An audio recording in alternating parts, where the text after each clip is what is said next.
I think it's legislation. I think it has to come right from the top down, so that the everything is tighter. Yeah. We're too loose in what we allow to come into the country from imports. So there has to be tighter legislation, I think, to give us better control through the whole industry. So no matter what we try to do, there's a requirement, I think, from higher powers.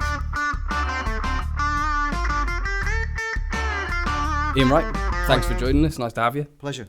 Really appreciate you coming down to see us and taking the time out of your day. Well, it's good to see you guys. Thank you. Straight in. Yep. What does AT&T favour? Are you product, price or quality? Quality is the most important, I guess, but price is a massive factor in today's market. But quality has a longevity with customers. Yes. If you're driving the price down at the time, the quality of that product is usually poor, right? Because the price is low, and the customer may not come back. Okay. So by having the quality of the product at a good commercial price, you sort of know there's going to be a little bit of a premium price, but quality, it retains customer. So we know where our products are going with our contractors, that it has to be right. We can't compromise quality. And we're always up against price. It's always the same, and you can always find something cheaper. There's always this, good, better, best. Yeah. We do better and best. Right. Okay. We try to do that, so we try not to go down to a sort of a price band. But sometimes, what the classic commodity items. I think there's wood screws. I think one of your previous people commented on that. Now it's a commodity product. Yeah. But we have to be careful we don't compromise quality, because ultimately, the end user pays the price if they have an issue on site. It costs them long term, because they've got to go back and fix it. It's either the wholesaler's got to pay the price or the manufacturer's got to pay the price. Absolutely. So somewhere there's got to be an acceptance that quality of the products we're supplying and our reputation is key. So certainly quality around a good commercial agreement is always preferable. Okay. But you can't always compromise that to the quality, certainly. Okay. Good. And I mean, I know we ran through the questions again before we started. I might throw the odd one in, so forgive me for that. But there is a question I'm going to ask you, but I will stick to the list for the next one. Have you got any examples of frustrations, or what are the main frustrations to AT&T when you have product quality issues? We don't have that many because of the ethos we have. Yeah. We try to stick with the brand. So we don't have that many problems per se. It tends to be site problems where the contractors experience a problem on site, not necessarily they're doing, but the greater scope of painters and decorators, plasterers, plumbers, they're all on site. Yeah. So sometimes it's not actually the product, it's per se it's something that's happened on site. So because of what we do, we don't really have that quality issue where products are coming back. There may be product recall from a manufacturer. Right. There are always issues. Yeah. But because of the way we operate, the relationships we have with our manufacturers and suppliers, we go back to them and we'll go, look, we've got a problem with this one. 9 times out of 10, it's it goes away for quality checks and the usual things. But we tend not to have too many issues because of how we work. But over the years, there's been many. I know where we've supplied cable where it's a 95 metre run and it's supposed to be 100 metre cable, right? And the cores are stuck together because it's it's been imported from somewhere. So when you're dealing with certain suppliers, you take that risk. So over the years, I've learned to make sure that the people we deal with have the continuity and the quality, and looking at your quality room. Yeah, you're certainly way up there with the people who I've seen do the checks on the products that are coming in. So over the years, loads of issues, but generally with AT&T, it's been good because of the suppliers we deal with. Okay, I mean, you're talking there about, and I'm not trying to put words in your mouth, so feel free to correct me, but you referenced a previous guest. I'm assuming you're talking about Tony Howard. Yep. And Tony was very much in this commoditization's almost got out of control. Totally. Yeah. Do we need to get back to brands? It seems like that's the kind of approach that AT&T are taking. Tony's probably been in the industry a little bit longer than me. I started 88, but I was brought up on brands. Cable were all brands, or the cable management were brands. So when I first started, the brands were very, very strong, and we allowed those brands to disappear. I mean, the manufacturing in the UK is almost gone now. Yeah. From when I first started in the industry. So the commoditization of a lot of products, it is there. Yeah, cable ties. People say it's a commodity product, but actually that there are so many factors that can make a good cable tie and a bad cable tie. Temperature. People moan about them, but you're buying a cable tie that will snap. Yeah. But you buy a better one for maybe 50, 60p a bag more, you don't have the problems. Now, it doesn't seem a lot, but they're the sort of issues where the commoditization has become problematic in the industry because of we just drove down to the price rather than looking at the quality and why we're paying a little bit more for a product. Absolutely. Does it scare you? Yeah. Because these products are not only going into big commercial places, they're going to people's houses. Yeah. So ultimately, the products that are being fitted, I'm quite lucky, like yourselves. We're in the industry for electrical, so we kind of understand what's a good consumer unit, what's a good cable, etc. But if I'm talking to the plumbing world and the heating, they've got tighter regulations. So the people installing those products are a little bit more, they're in a far tighter constraint of what they can and can't supply. Right. But outside of that, I wouldn't know necessarily if the bricks and the mortar that they're doing essentially with are the top quality. So we're all at risk of accepting that's the bottom line price. But there's a reason that it's 20% cheaper than somebody else because of usually product, and sometimes it's labour. Yeah. But certainly in our industry, I think there's a fear of putting in a product because it's price driven above the quality. There's a happy medium ground, like yourselves, good product, a fair commercial deal, and that's what we all strive for. But while we allow products to be driven down on price and commoditise things, because 20mm conduit, 24mm conduit is almost commoditised now. Yeah, really is. It really is. Yeah. And it's you shouldn't be. You wouldn't start looking at what you guys do and understanding the quality process and making sure the stamps are all on the conduit. It does start to make you think. I didn't until Larry really, and I started to look at this on why you were a little bit dearer than certain people. Yeah. And then you understand, I'm going, yep, that makes sense. And I understand it, and it's that education to our contractors and the specifiers really need to understand, that's why we are a little bit dearer. And a lot of wholesalers do the same. So we're not on his own. Yeah. So, I mean, there seems to be a bit of a... I wouldn't know where to put this in the demographic, but there seems to be a bit of a predisposition towards that race to the bottom mentality. I mean, like you said there, tube is basic, conduit tube is practically commoditized now. Yep. And that's part of the battle for us. Metpro is metal products. We know that. It's our bread and butter. It's what we've done since day one. So we know what we're doing. Yep. And that's like a major part of the battle for us, is getting that through to the customer and help it. Like you've said, you've sat down with Larry to understand just exactly why. Yep. And you're not, you might be paying a bit more in some instances, but it's not for a comparable product. No.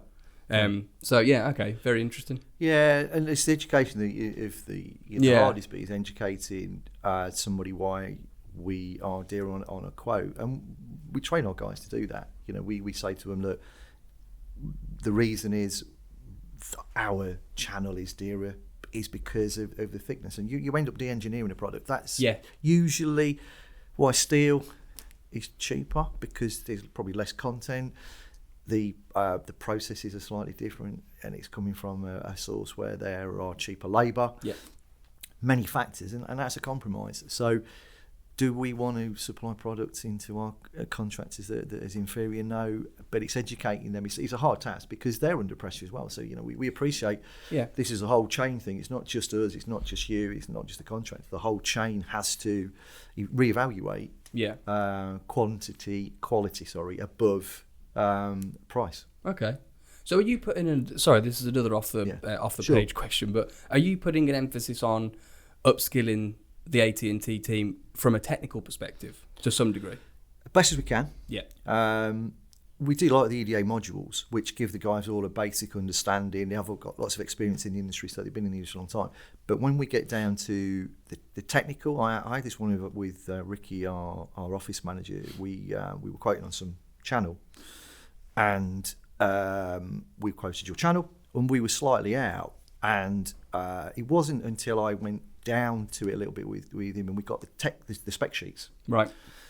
And it was the load span at 6 meters was the massive difference. So a short distance, there was nothing in it. But when we had a 3 meter run or more, the capacity was huge. Yeah. So we had to. So we then sent them to our contractor, who went, "Oh, okay, the installation requires that these are 3 meters. So I better go with the Metpro one, because the other one I'm not sure will take the load." So we had to do our little bit of homework, get the data sheets from yourselves and another source, send them over to the contract, say, look, that's the one on the price. Mm-hmm. We're happy to supply that if you want that, but this is the one we keep, and this is why we keep it. We send it over, and then we allow the contractor to see the difference, and that contractor chose your product. Great. But we can't do that on every single one. It was only because it was a big job that Ricky sort of picked the phone up to me and asked the question. But that will go on 100 times a day in every wholesaler across the country. So that's the difficulty, is being able to educate the contractor and giving them the true understanding. Because they've got 1,001 products to deal with as we do. So that's what we try to do. And that's a difficult education, but we do that. We have supplies in all the time, not just about new products, but education on what they do and why we should err towards those guys on their products. I'm wondering if manufacturers, I know there's a lot of manufacturers out there that do a lot, and we're certainly trying to do our bit, platforms like this being one example, but I'm wondering if we need to start running tech talks or getting involved in things like that. I think more often. I think the ECA, the NICIC are critical in educating the contractors. I mean, that's the bit where the manufacturer, whoever they are, has a better chance of education of the contractor installing, who can then educate the specifier, and again yourselves getting into see the specifier. So the education has to be all the way through the chain. As much as we try to push that, ultimately, if the end user doesn't appreciate why, and it's down to price, we lose the order. So we walk away because we won't do that sometimes. But that education from the manufacturing world, like yourselves, and I know there's a lot of guys do that. There are, but that is important as much as educating the wholesaler. Okay, great. Food for thought, definitely. Yeah. Do you think that as an industry we do enough to call out quite a strong term, so I'll say highlight or raise awareness of inferior or non-conforming product? I think we try. I think we do try. I think every wholesaler will try to do the right thing, but ultimately, if it's winning a job or not losing a job, the contractor will make the decision. Sometimes the wholesaler will make the decision on what they supply. I accept that, but I think it's legislation. I think it has to come right from the top down, so that the everything is tighter. We're too loose in what we allow to come into the country from imports. So there has to be tighter legislation, I think, to give us better control through the whole industry. So no matter what we try to do, there's a requirement, I think, from higher powers to force that through. But do we do enough? We try, but we're not there yet. We're a long way off, because we know there are, I get phone calls all the time from somebody offering me a container of steel conduit. Wow. And lighting is a nightmare, all the time. I don't respond, but all the time, and I'm allowed to do that. I could bring a container of stuff in, and as long as I've got the certification and everything, and introduce it into the market, to do that. But I'm sure many of the people in this industry all have had the same experience, but we don't do that, and it's not, it has lots of problems there, but that happens all the time. Wow. Okay. I mean, this is, and I'm gonna. I know that I know Tony's off in the States now, enjoying the good life. Good for him. Well, there was, absolutely. But there was something that he said in his first conversation with us, which really resonated with me, which was, in his view, we didn't hold ourselves to a high enough standard as an industry. Yeah. It was I'll be electrical wholesaler and then move on, or I'll go into manufacturing and move on, and we don't give the weight or the credence to the the products that we're installing. Some of them, with the load bearing stuff, it's so critical. And I'm wondering if there's an element here of you've got that ability to bring in a container of tube, like you just said, for probably a fantastic price. Whether the product lives up to that, question mark. But introducing more regulation, which people tend to get a bit scared of, which I understand, but should we be doing that to elevate ourselves? We're such an integral part of the UK economy. Yeah, I think maybe we do underestimate ourselves in the supply chain. I'd say so. We are an important, and we have access to many products, and it's our duty of care to make sure we're supplying the right products into the market. So we probably don't hold ourselves up. People have said, "What do you do?" I say, "I work for electrical wholesaler." Yeah, and nobody really knows what they do. You're a doctor, you're a nurse. Yeah, people know what you do, but I'm an electrical wholesaler.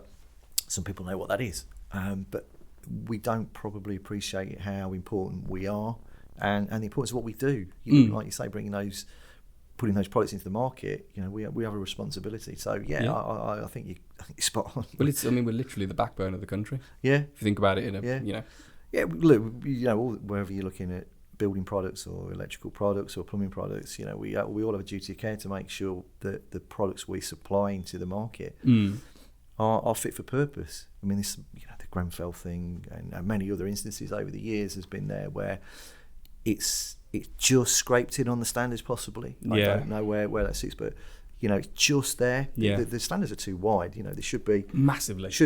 That's a standard. You've all got to comply to that. Not.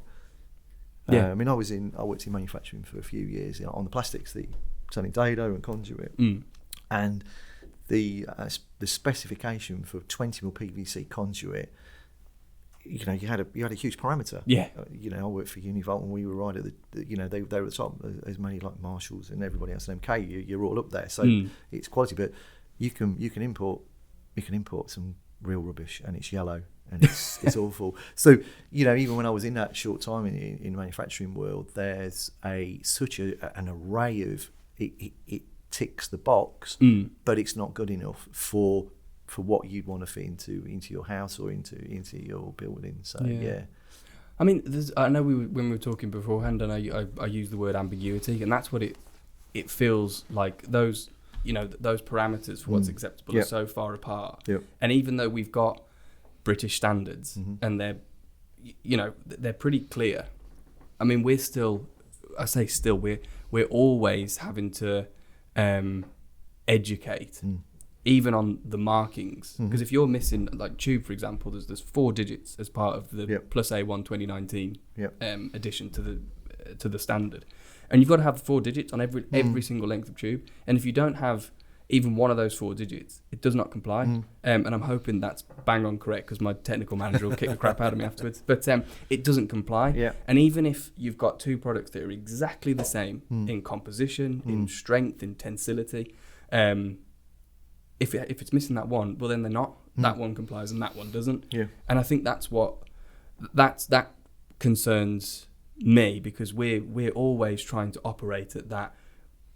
Like I said to you outside, when products come in and they're not to our standards, at the moment, and not to slander the industry, but they might be to the industry standards at the moment, but they're not to ours, so they go into quarantine, and we don't want yourselves or certainly the end user to be the final quality check. And I think it's so difficult, because it needs we almost need like a collective mentality shift, which is quite difficult to encourage. Yeah, I think that's the going back to what we said earlier, is the education across the industry, that those 4 digits on a piece of steel conduit is as important as the size and it's a class 4. Absolutely. And that if that's not on there, and I touched on it earlier, but I don't know enough to comment with this SCEB, which is skills, knowledge, experience and behaviour, that the EDA did a bit of a forum on.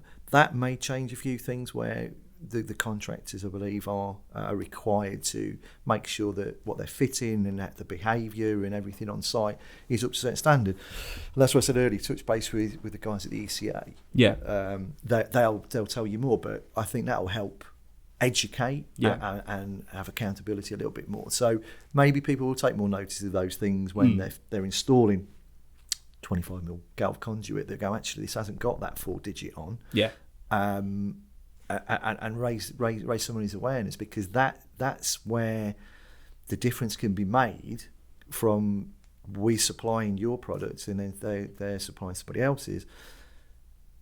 That's the difference. Yeah. And the contractor will see that. We can't see that. The wholesaler could say it is, but until it's delivered to site, you don't really know. Yeah. So I think what the ECA are doing and some of the new legislation that will come through will help us. It won't be immediate. It will take time. Mm-hmm. It will certainly help with the bigger premises we were saying earlier, so the more commercial and industrial premises. On the domestic side, I don't think it'll have such an impact. Yeah. Because there's less control over the domestic environment. Mm-hmm. But from the little I understood of that side of what they were saying, that will help. Yeah. But again, it's education from the ECA, the NIC, and from the manufacturers and wholesalers. So it's everybody, and the contractor.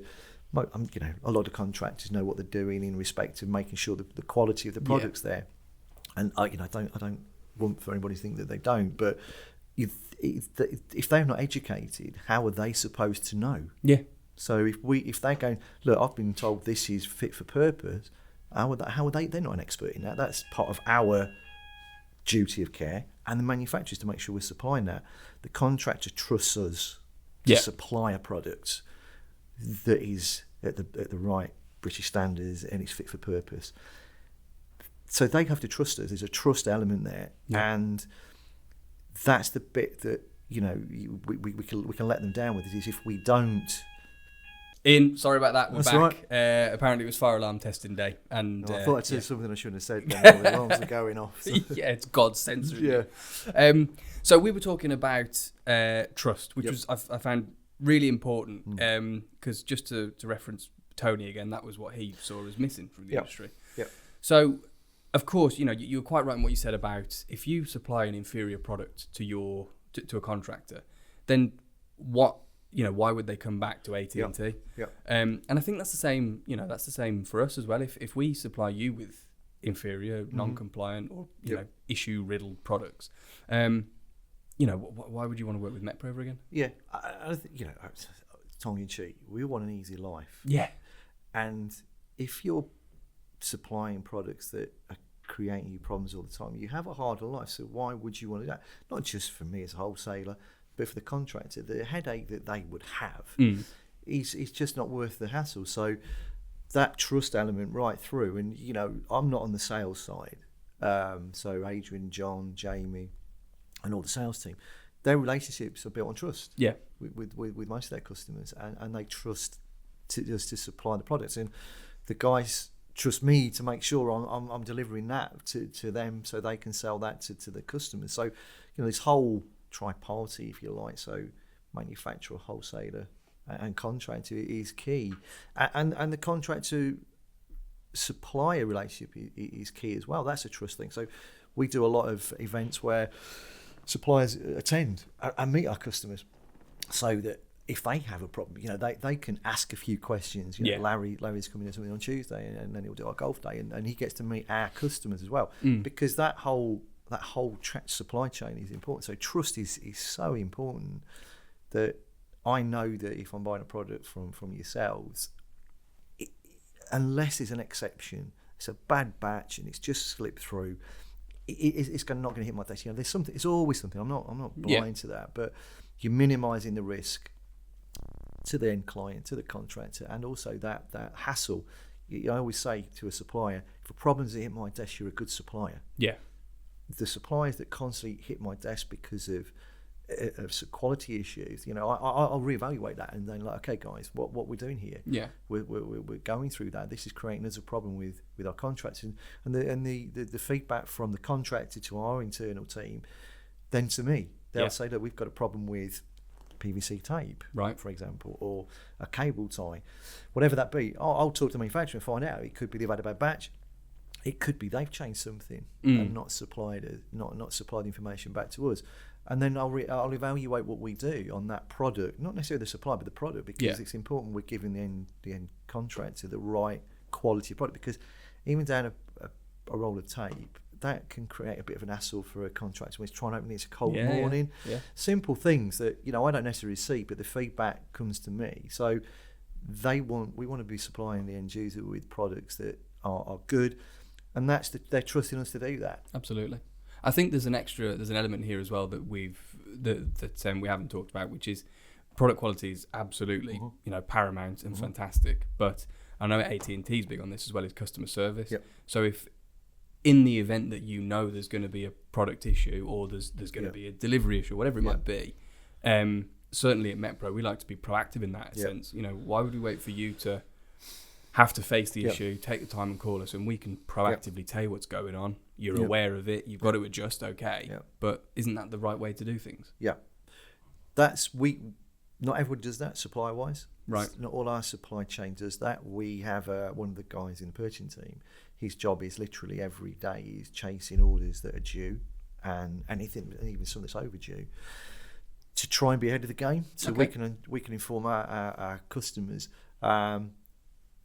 But because of supply issues over the last few years, it's been very, very difficult. Yeah, it's not been an easy time. It's a lot better than it was, but some suppliers will give you a date, and that date will push back, and they'll push back. But what they fail to realise is that contractors maybe on a penalty clause. Yeah. And we've had it recently where we've had to change. We said to the contractor, look, these are not going to be here in time for you. What do you want to do? And we've helped them find an alternative brand that they'll be there, and they're happy with that. So that's part of our helping and trust. But that is being a proactive rather than a reactive business. And we try to do that. We can't always get it right. No. We've had instances where we've told the contractor everything's going to come on time and it doesn't turn up, and the manufacturer hasn't informed us or has not had that information. So that's, to me, is probably the biggest frustration. Yeah. It's about that proactivity. We try to, but we can't always get that from the supply chain to be as proactive as we'd like. Well, there's so many moving parts, isn't there? You can only do so much as long as you're doing everything that you possibly can. I mean, what more can people ask from you? And invariably, I assume you're getting it right. Yeah. And it's no different for us, by the way. But I think what you've said there about a lot of suppliers may not operate in that way, in that proactive sense, I find that quite intriguing, because I know there's been a lot of concern over the years, which was compounded with COVID and this rise of online sellers. And that's your biggest differentiator, to be proactive and have that, some technical nous as well. And all of a sudden they might be cheaper and you'll get it tomorrow, but you don't know what you're going to get, and they're not going to help you with it either. Why won't we? For me, it goes back to holding ourselves that higher standard again. But just bringing the conversation back to trust. Do you think that's in short supply throughout the supply chain? It's a good question. Probably, yeah. In respects that people are a little bit dubious of everything. So it's not that they don't want to trust. I think they find it hard to trust. Yeah. Because they've all been let down. So the contract's been let down, the wholesaler's been let down, the manufacturer's been let down, across that chain. So we'd like to trust, but I think we find it difficult because it's like we're going to get caught out somewhere. Yeah. So that's the proactivity part. And again, that's why we're trying to align ourselves with the manufacturers that we trust,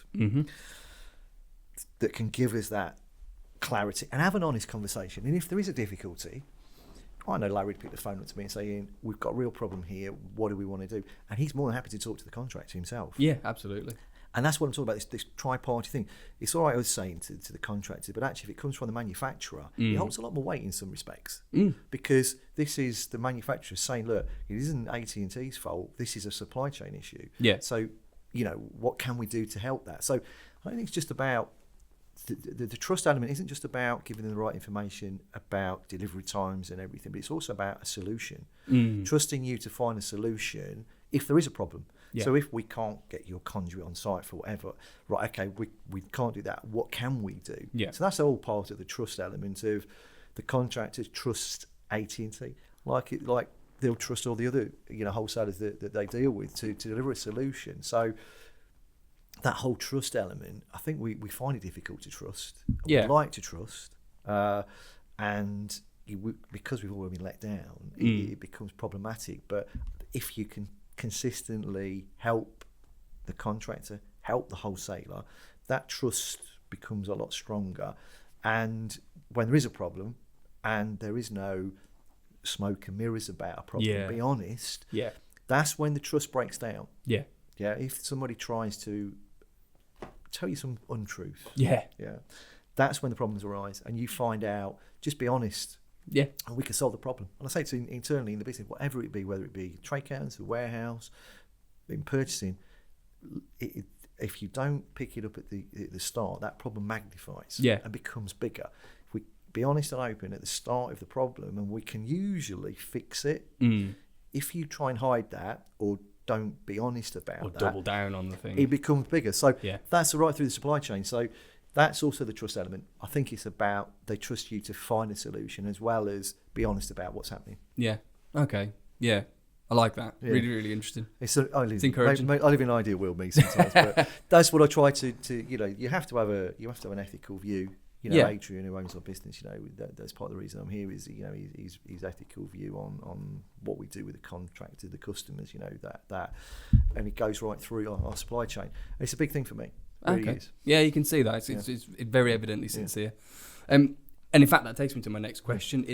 How does AT&T? How do you determine which brands that you want to work with? We categorise our suppliers gold, silver, bronze, and project. Okay. We're part of Fishing Buying Group, which helps us straight away with the quality of suppliers that we deal with. So my drive is that all our supply chain is gold and silver. Right. Projects to the side, because there are certain suppliers you deal with that you deal with them once in a blue moon, and it will already be project. But stock lines in our supply chain, I have a sort of a tick box in effect. Okay. Which is you pot for Gene, that's a big tick. The commercials are right. Do you do marketing support? Do you do training days? Do you do project work? And a various of other things that helps me determine if that supply, the manufacturer, fits in with what we're trying to do. And I'm honest. I try to. Hopefully the manufacturers that I deal with out there will say that I don't give them any false hopes. I'll say, look, work with the team. I don't sell the kit. Yeah, and I'm driven by the sales side, saying we do that, but the vetting of those suppliers is important, so that the sales team have the confidence to know that the products that they're supplying into our customers are right. We get the best commercial terms, because obviously we're all in business and that's what we're here to do. It's not a dirty word. We're all here to make a bit of money. Whether it be the contractor, sales, and manufacturers, that's what it's about. We're all here to make a living. And so the commercial terms are massively important. Obviously, that's my primary goal with what I do in supply negotiations, is making sure I get the best commercial terms for AT&T. But by that, I commit to that supplier. Right. I go, I'll put my flag in your corner. Yeah. You are a key supplier to us. We stock your products, and AT&T stock. That's one thing we are very proud of. We will stock a product. Sometimes it backfires because we're left with a bit of dead stock, but that's the risk you take. Yeah. But I'm also a believer, rightly or wrongly, that your world is steel. So you live, you breathe, everything you do day in, day out. You're driving the market, the standards on steel. Yeah. So I'd rather deal with somebody whose lifeblood it is, right, and put the flag in that corner, than a supplier who has it as part of their portfolio of products. Right. Yeah. Because if I put the phone up to Larry and say, Larry, I've got a problem here, can you help me? Instantly he knows the technical side of it and why and what for. But I can ring up another supplier who has it as a portfolio of their products and go, I'm not quite sure. Yeah. I've got to find out. Yeah. And that's the trust and confidence I come back to. So we talk about lighting, we talk about cable, we talk about all these products. We try, if you look at the brands that we deal with, it's what they do day in, day out. Yeah. They're not a jack of all trades. Yeah. And I'm not saying there's anything wrong with that, but for our type of customer and our business, I need that reassurance that we're supplying the products, and I can get instant answers and support. Yeah. Whereas if I'm dealing with suppliers that supply many products, and steel being one of them, they don't have the range necessarily.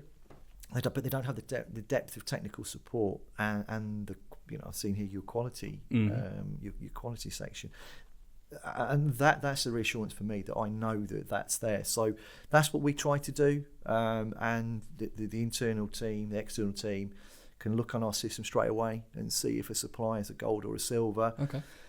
If the bronze or project, and those bronze suppliers they're not part of a regime. There's no commercial terms. They're not a stock line. We buy from them because that's what the customer has asked for. Project suppliers tends to be lighting more than anything else. Right. Along those sort of lines. So we try and keep it very simple because I'm a simple kind of guy. So it's easy for everybody to understand. Yeah. And then we support those suppliers with stock, with introduction to our customers, and supporting them as best as we can. Brilliant. Excellent. Okay. So like I said, I know I mentioned it earlier, but you really do. You're very much in that back to brands mindset. Yep. And it's really nice to really encouraging. It's difficult. It has its challenges because we're always being challenged on price. Yeah. And we do have to find alternative supply where required. But our strength is education of our staff and the customers, and fortunately our customers have that knowledge and understanding and are open to listening to why we're supplying a certain product. Some brands drive themselves because they're market leaders, and that's fine, but certain areas it's a little bit more challenging, but that's our belief right through the business is supporting those brands that support us, that support the market. So it's not just about supporting AT&T, but it's about supporting the market as a whole. I know what you guys do here with regarding Walsall College and things like that. That to me is important because you're giving back to not just the community but the industry. So all of those things to me, look, will it make a difference on a commercial terms? No, but I know that we're doing the right thing by dealing with those suppliers that support locally, nationally, and try and do the right thing with the industry. Well, I do think we have an obligation to do things like that. And like I said, we can't. It would be very. I think it would be. It wouldn't be good of us to sit here and have conversations like this, and spout things that sound wonderful and then not act on them. No, it's challenging. We just end up with egg on our face and just look stupid. So, we've got an obligation, and we really we've always had the philosophy of quality of product, quality of service, and as Metpro's grown, our profile has, we like to think, grown with that, and we do like to think that we're reputable, and we do what we say, and keep things simple. Yeah. And make ourselves as easy to do as possible. Yeah, keeping things simple is because we don't have the time to there are so many complexities out there that we have to deal with on a day-to-day basis. That supply chain for me is important, and for the team, Larry knows our sales team. Yeah, he knows the MD, he knows the sales director, he knows the branch director, he knows the team. So any one of them can talk to Larry, and that relationship and Larry and the importance of what we do is so critical. Yeah, but it is challenging. It is challenging every day. Absolutely. Yeah, that's what keeps it fun, though. Earn my crust. I've just got one more question around product quality, which is, how much weight do you or does AT&T give to British standards? That's key. We don't supply anything that's not British standards. Excellent. Nothing. No, I don't think. Certainly, that I can think of, we wouldn't deal with any supplier that doesn't adhere to that. Like I said earlier, I have a lot of emails and a lot of offers, but they just delete it straight away. I don't even read. Once I've read the first line, I don't know what they are. They're deleted. So. And that's joining with the regime. That's part of the vetting service, to make sure that their supply. So it helps all the members of the group to know that, they are a British standard supply. So without doubt, none of our products is I wouldn't dream of it. I wouldn't sleep at night. And that's what I was talking about earlier with some of the ambiguity around this stuff, and the fact that you could, if you wanted to, you could answer an email and say, crack on. And that would just. That's what I find incredible, is that would just enter the market. And be installed. And then who knows what the hell's going to happen. Something may never happen, but it's only when something goes wrong that people start to investigate. And that's the unfortunate side of it. Is that, go back to the Grenfell thing, that only got investigated because of the tragedy. Had that not happened, more and more of that... Well, it would still be a ticking time bomb. And there would have been more and more installed. So... It's such a tragedy. We have to wait for those tragedies to happen to actually reevaluate British standards and the tightening of those. Absolutely. So, I wouldn't even dream of it. And everything we do, all our products are on a system, a title lookings in one way, shape, or form. And on that, you have a data sheet, and on there's the British standards, and the same with what the EDA are doing with eTIM and eData. All that information is there. So we make sure that we're supplying the British standard products without a doubt. There's no greyness about that. It's very, very black and white. Excellent. Yeah, same for us. I mean, I know that you are right in that. Unfortunately, disasters sometimes have to happen for us to understand where we've gone wrong. But I think I speak on behalf of Metpro when we will do everything that we can to prevent any disaster. Hence operating within line with every single British standard that we can. Okay, well, just moving on then to kind of the wrap up section. What do you see as the greatest opportunities for wholesalers in the UK market right now? Wow, there's a question and a half. I think as big a challenge is probably online, as you touched on. That's a challenge for us because that drives habit and drives price, but that has its limitations. Because I've been in this industry since '88, and I've built a depth of knowledge, as many people have. That's our strength. And going back to what you said earlier about, do we undervalue ourselves? That's the value we bring. So that experience, that knowledge is probably the greatest opportunity to make sure we don't fall victim and be... we don't do we have no online presence, as in we don't sell online. Okay. Because the demographics of our customer base don't buy online. And there'll always be those. There are people who will buy online, and that's the nature. I buy online. I use Amazon and all these other wonderful things. So we will do that. It's part of our world today. But the differentiator is that the knowledge when somebody, not the contractors don't always know the part number. They don't always necessarily know what they need. They rely on our expertise to help them with that. So when there is a sort of, we need a product, part of our support and help to the contractor is giving them options. They can't always do that online. They just want to give us a list of products and from the days of old being wrote on a piece of paper, now it's an email, whatever it be. They're not part numbers necessarily. They're a description of what they need. So that's the strength of our industry. We have to adapt and change, without a doubt. I'll never say we may have an online presence at a point, but today it's not what we need. Something we're looking at. Some people do really well online, and it's great, but we have to bring value add to the customer. I agree. Everybody, all of us will have our own differentiators of what makes us different. That's why it's such a great market and diverse, because we all have something slightly different to bring to the table.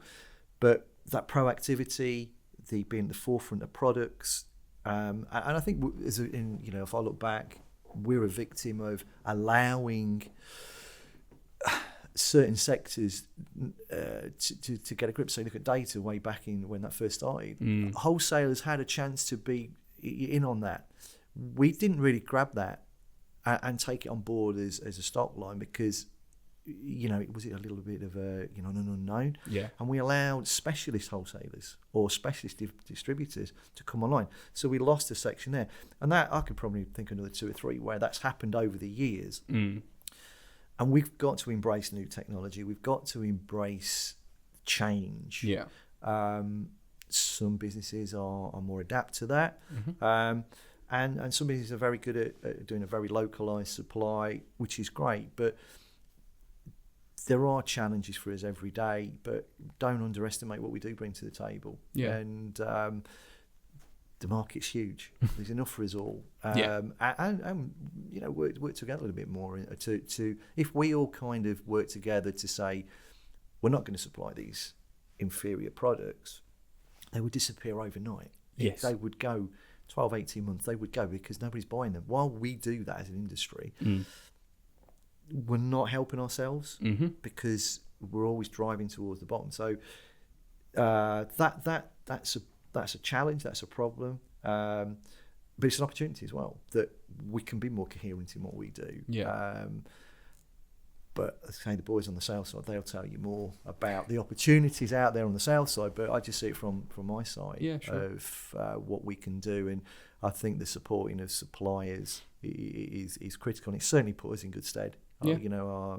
And who knows where what tomorrow holds? We don't. But you can just try to do the right thing with everything you do with the supply chain, with the customers, and hopefully it opens up new opportunities because. Who would have thought 10 years ago we are where we are with the online trading? Yeah, it evolved so quick, and I don't know what tomorrow will bring, and we just have to be ready to adapt and change. Absolutely. And I mean, you've kind of alluded to it somewhat, but the final question here really is: how do you think that manufacturers, wholesalers, suppliers, and then beyond into FM can work together better? It's just talking. Simple as that. I again, sort of harp on that. When I first started in the industry, we didn't have mobile phones. Yeah, we thought pages were revolutionary when they came in. So, you talk to everybody. Manufacturers, contractors, you talk. We don't talk enough. No. I think that's part of the problem. And we should talk more across. Wholesalers shouldn't be afraid for a manufacturer to talk to a contractor for the fear of the manufacturer taking that business direct. Absolutely not. That's a fear, I think, because it's happened in the past. Yep. So I think there's a fear that if you introduce a manufacturer to your customer, that's going to jeopardise your relationship. It should strengthen it. Yeah. And I think, but the manufacturer has they're key in getting that education at a higher level and down, because no matter what we do, we can't push it up up that sort of educational tree. So I think it's that bringing both together. So there's an education from the top and from the wholesaler upwards. But just talk more. We just don't talk. It's incredible when you think about it. We've got all this new technology, and we're all more connected than we've ever been before. And I apply this to personal life as well. And we're at the same time we're less connected locally. It's so strange to me. I mean, look, we all send messages all the time because it's a quick and easy. You never know when people are in a meeting. But I get frustrated when you just pick the phone up and talk. Absolutely. It's the easiest form of communication, and there's no ambiguity in it. No. There's no misunderstanding of what's in an email or what's in a message. Or tone of voice or anything. So it's there. Yeah. So that's what we need to do. Get back to that. Yeah. It's what we did before all this technology came in. Yeah. Like you say, we've got more platforms to do it on, but just talk more and not be afraid to open the doors up a little bit more, so that trust, as we went back on earlier, builds up, and the contractors trust the manufacturing supply chain, because I don't know what the contractors think of the manufacturing supply chain. They may trust them, they may not. But that communication it is key. And I think in that as well, if you start to have more conversations and you open those doors a bit more, all of a sudden, instantly, you'll start to lessen that wholesaler, manufacturer, contractor umbrella, and then you do get down to the individual. And totally, I think. And also, when you sit around a table and you're talking, or whether it be over a beer or you're having a coffee, whatever, when you start to talk to people, ideas spring up. Yeah. And you start going, oh, do you know what? I never thought of that. Or I didn't know you did that. I didn't know what you did. So those conversations are not only just about a specific thing you want to talk about, but they evolve into something more. Absolutely. When I'm talking to, Larry, we're talking about what you do, but then I might say to Larry, I'm looking at this and it might spring something his and something then you want to do. Yeah. And that's what that's what a conversation is. It's expanding ideas. And that's the future, is looking at where the market's going to go, how we can be different and what we can be in table. But it's all about talking. Absolutely. Couldn't agree more. Ian, that's been absolutely brilliant. And thank you again for coming in. I suppose, is there anything exciting that AT&T's got coming up you want to share? Or well, it's 25 years this year for Adrian. Congratulations. So it's his 25th, so silver wedding for him. We've got a few events going on this year. Sort of the golf day will be expanded a little bit. And we had the EDA dinner last week, and we've got a thing where Larry's attending next week with some contractors. So lots of events going through the years. But I think it's just really we opened up a couple of new branches over the last couple of years, so solidifying now and just getting back to a bit of grassroots. Me being a bit more wholesalified because I've had so much going on the last couple of years that I just want to be back into wholesaling. But the big one for AT&T is the 25 years this year. So excellent. Well, huge congratulations from us to the team. If people want to reach out and talk to you directly, is it a LinkedIn job, email? Yeah, don't matter. Yeah, but if you LinkedIn, if not, you've got my email address on Don't Hide Away. So feel free. Fab. Well, Ian, thanks again for coming in. Really insightful. As always, we hope anybody listening, watching has gained something from this. And we'll see you on the next one. Thank you. Thank you very much. Cheers. Appreciate it. Thank you.